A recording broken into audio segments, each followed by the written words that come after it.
Hello everyone, today we're learning about Mציעא, Daf Kuf Hey.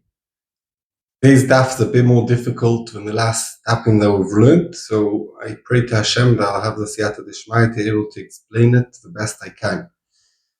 Let's start. V'omarov Kuf Hey Amud Aleph at the top. A high man de kobil iska min chavri, someone who got a business deal from his friend, like we learned last daf. That he gets an investment and he has to deal with it, and they split the profits and the losses. And he was losing Torah Aryeh, and he, from his own money, he invested into the business deal extra money. And he never let the malveh, the one who, the original investor, to know about it. And now he made money. He can't tell the malveh, dorimach pseida ba'adoi. You have to lose for my pseida since I invested. Let's say they put in 100k, and then the loive put in another 10k. So he says, the loive tells the malveh, okay, I put this extra 10k. The other 100 was 50-50. So I have in this business deal 60, and you have 50, and therefore I should get more of the profit. No, you can't say that. Mishum de Omalei, the malveh tells the loive, lo ochi torches lemeliusa. That's why you didn't tell me about it, and you put in your own money. Why didn't you come and tell me before that it's losing and I'm putting extra money? Because they didn't want people to say, oh, you're a bad businessman and you don't know how to do business and people won't do business with you. So you did it on your own accord, you never told me. So now they made profit. The profit obviously the 10k that you put extra, we take off from the profit, and the rest we split like before.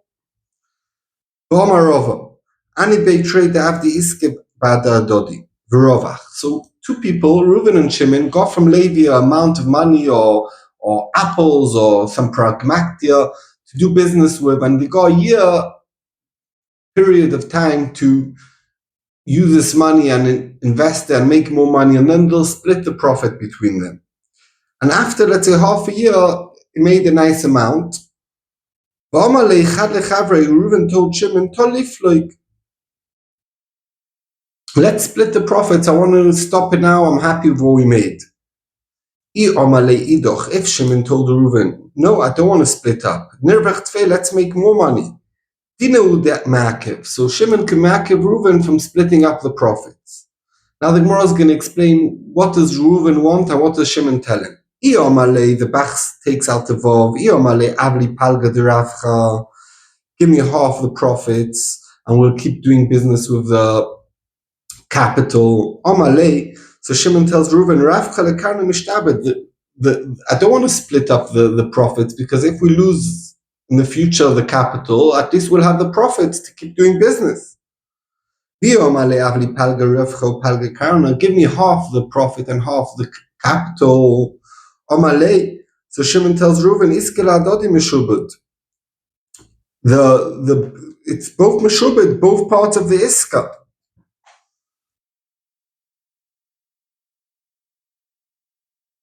And maybe if I might lose, so with your half maybe we'll gain, and therefore I want all the money to stay in. Let's split the profit and the capital. And if you'll have a loss in what you're investing in the future, I'll help you out. Shimon tells Reuven, no, if a mazel of two people is better, and therefore I don't want to split anything off, and we have to continue doing business until the end of the time that we agreed on. Says the Mishnah, someone who and it's tuma b'chakirus that he pays him so and so amount of wheat a year, not percentage. Chakirus like a rental, and he doesn't want to take out the bad weeds. And the renter tells the landlord, what do you care?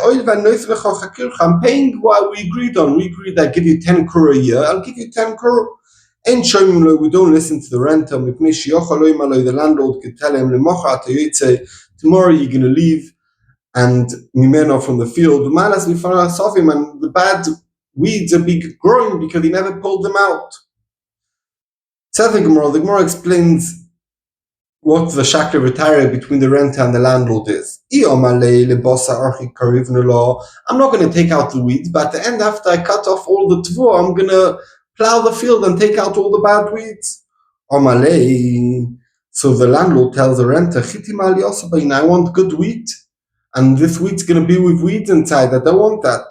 If the renter tells the landlord, what's the problem? I'll buy you clean wheat from the market that has no weeds inside.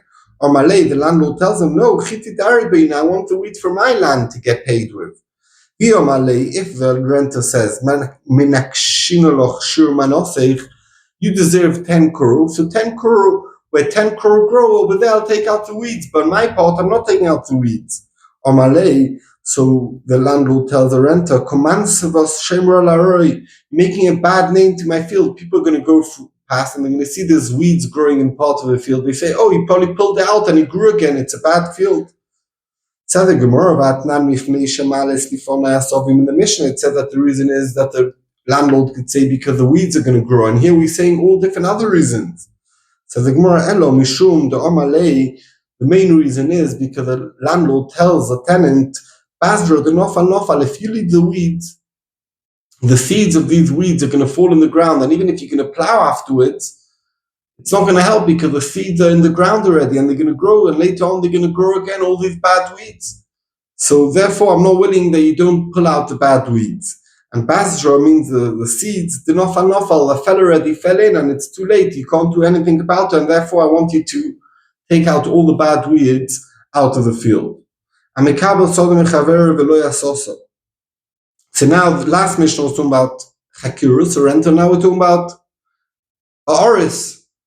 Because this Mishnah doesn't make sense about Hakurus, because there's an agreed price, he has to pay it. But here it's someone who's Aryeh, who gets a percentage, and he got a field, and he wasn't producing a nice amount, and he wants to stop, he wants to say, bye-bye, I'm out of this business deal. If he could make a pile of wheat, and we're going to see in the Gemara how much is a pile, but he has to continue doing his job. Amar Rav Yehuda, my kids for Bakari, doesn't make sense to say a pile, because some fields, if it's a massive big field, obviously it's going to make a pile, even if it makes very little bit of produce. And if it's a tiny field, maybe you can't make a pile, but it's still a lot of produce.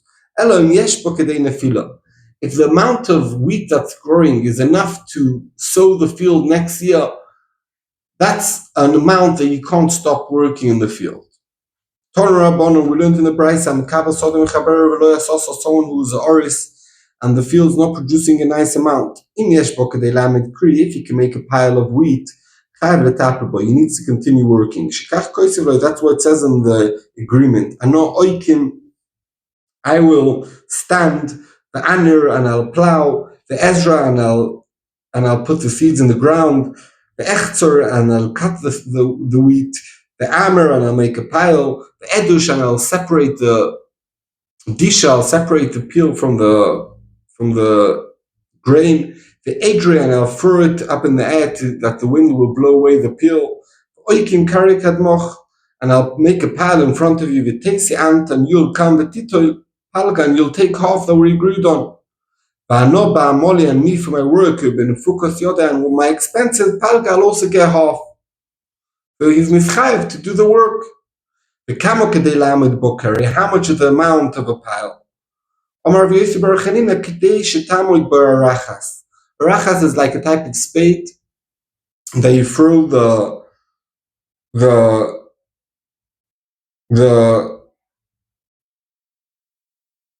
wheat in the air when you want to separate it from the peel. Iboilu. Bnei Yeshiva asked the Shaila, if you put it all in, if you put this spade into the pile and it stands very good, but what happens if the only way it could stand, if it comes out from the other side of the pile, and that's the way it stands, is that considered enough of a pile? Toshma, Omar Ravoli, Didimi Farshali, I was explained, Minei, the Rabbi Yossi Bar Chanina, in the name of Rabbi Yossi Bar Chanina, Kol she'in koine shelo yiroi pnei chamo. If the koine shelo, that means the whole spade doesn't see the sun, that's considered a pile. Itma Levi Omar Sholosh Soin. Levi said it's 3 saw, that's a pile. Rav Yana Omar Sosayim, 2 saw. Omar Shlokish Sosayim Shalom, that we said 2 saw, Chutz Mino Itzor, that's after expensive, that means Sosayim profit.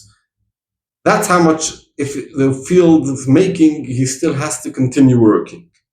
Then also, we learned over there, Pritze Zeisim. Soon we can understand, we can explain that Pritze Zeisim means the naughty Zeisim, the Rishoyim, that don't become good and it doesn't have a lot of oil. Vanovim and grapes. Again, bad grapes and bad olives that don't become ripe. Yeshama Mitamim, they say it's still considered food and it's Mekabel Tuma. And Bisilim Mitarim, because it's not considered food, because you can't really eat it. My Pritze Zeisim, what did that mean? Omar Avunu Rishoy Zeisim, bad Rishoyim of olives. Omar Rav Yosef from Micro, what's the makor in the psukim that's called Pritzi is called the Rasha. It says, Ubnei Pritzi Amcho Nosu Lamid Chazoin V'Nichsholu. It's a pasuk in Daniel that the Rishoyim will try to do a way and they will fail. A different source from Yecheskel, V'Oilid Ben Poritz, and he'll have a son who's a Ben Poritz, Shoifik Tam, a killer.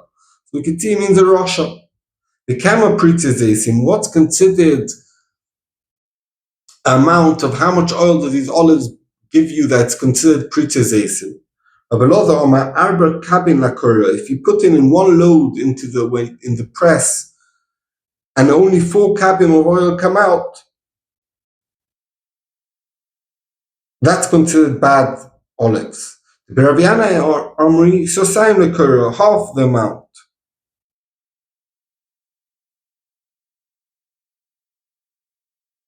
Sorry, it's not half the amount, a different amount, 2 saw for each load. And so the Gemara Veloy Pligid Samach Loikis Hoba Asher Demaile Kura Ba'ulala.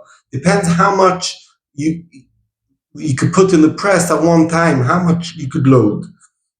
In a place where you put the Kura Ba'ulala, Hoba Asher Demaile Talsi Kura Ba'ulala, where you put 3 times the amount.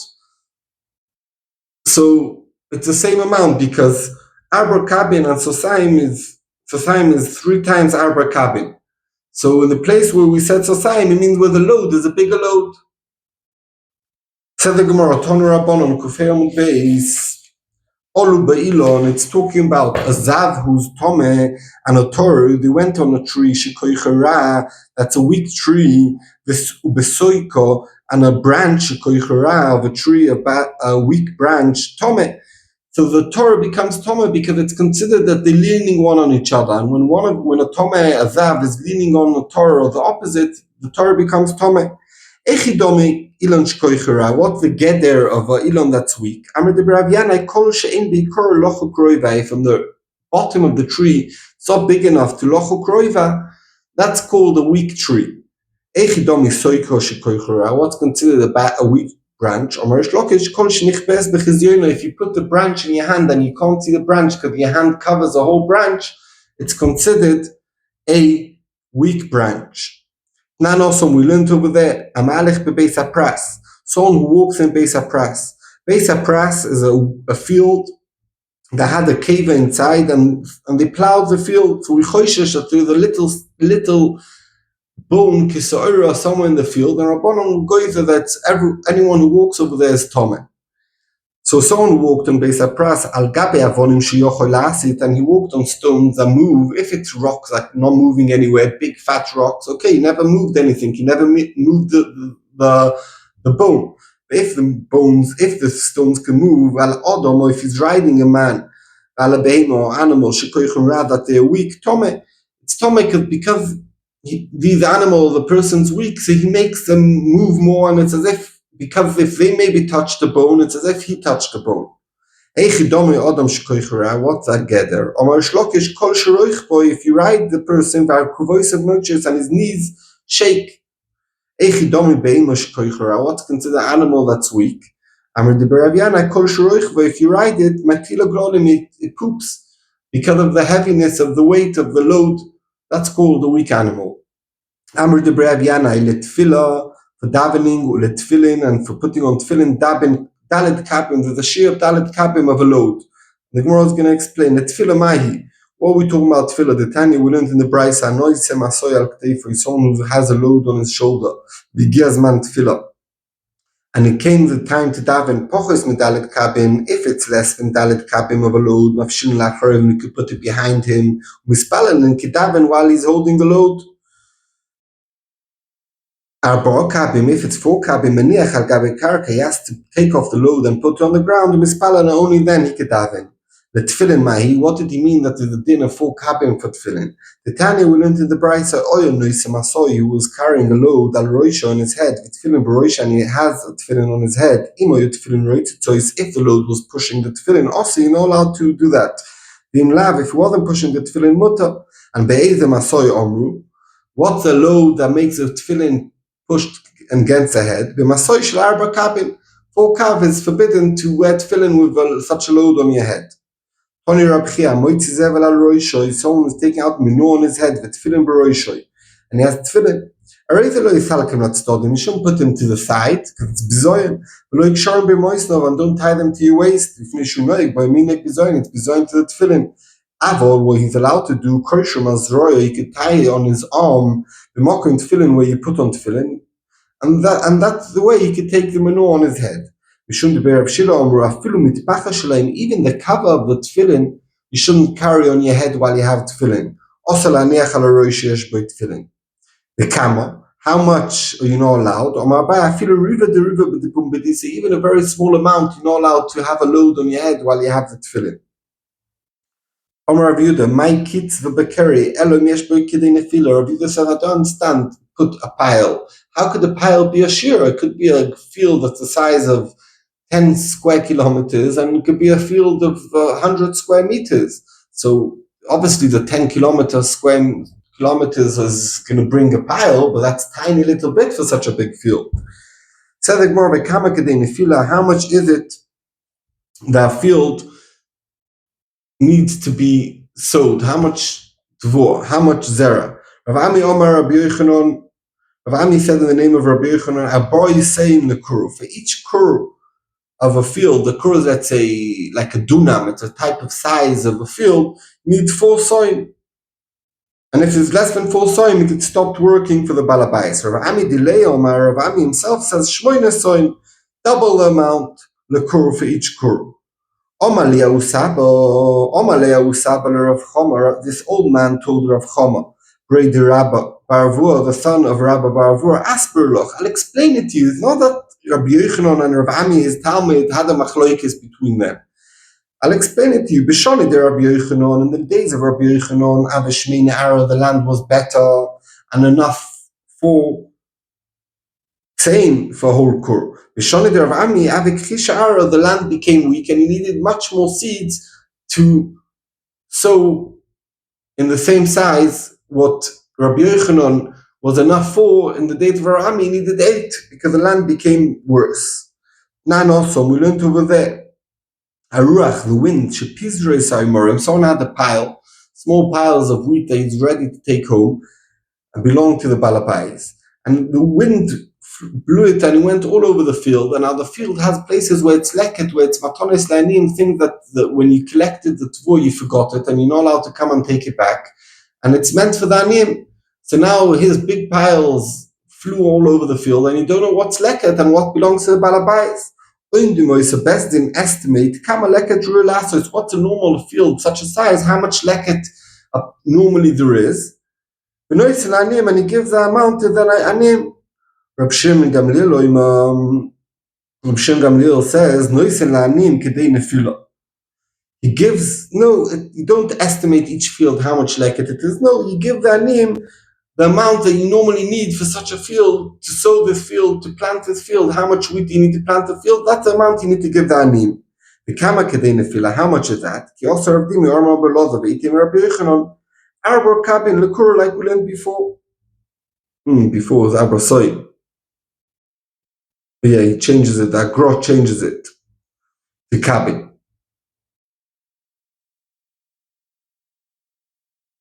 He changes it before. So it's the same amount. When we say 4 kav for a kur, does that mean for each kur of tvua you need to give 4 kabin?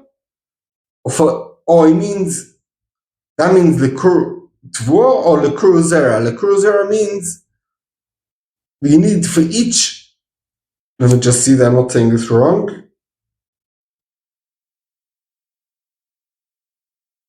So again, the kur zera means for a field that you planted a kur, you need to give 4 kabin, or it means, or the kur tvua, a soda that you took out a kur, you need to give 4 kabin. And if you're going to want to tell me, it means the kur zera for the amount of a field that the planting a kur in it, what type of planting are we talking about? When you do it manually by hand, and then you need much less, or when you do it with a cow and you put like a piece at the back with little holes inside with lots of seeds, and the cow just goes along and the seeds fall in, but then you need much more seeds. What type are we talking about? Says the Gemara, Toshma d'chiyose Rabin, come and listen when Rabin came, Omar Ravo, Omar Abelozo, Va'amelo Omar Rabbi Yochanan, Arba kabin lekur zera. It means 4 kabin for a place where you plant a kur zera. Says the Gemara, Va'adaim tiboiloch, but you still have a second child, lemapoiles yad, doesn't mean where you plant with your hand, or lemapoiles shvarim, or when you plant with the oxes, where it's much more amount. So the Gemara, Teiku, Tishbi Taratz Kushis Viboyes, Muritz Hashem very quick. Maybe Eliyahu Novi is already here and we don't know about it. And we should be zoicha to be pushed all our sfeikis. Days, 48 days, that is 6 weeks and 6 days to the Oima. And if I'm not mistaken, this Gemara is going to be learned in the Daf of Shavuos, and it's interesting because this Gemara brings in lots of subjects and it fits into Kabbalah Satorah that we should learn lots of different subjects on Kabbalah Satorah, similar to Tikkun Leil Shavuos. Thank you very much.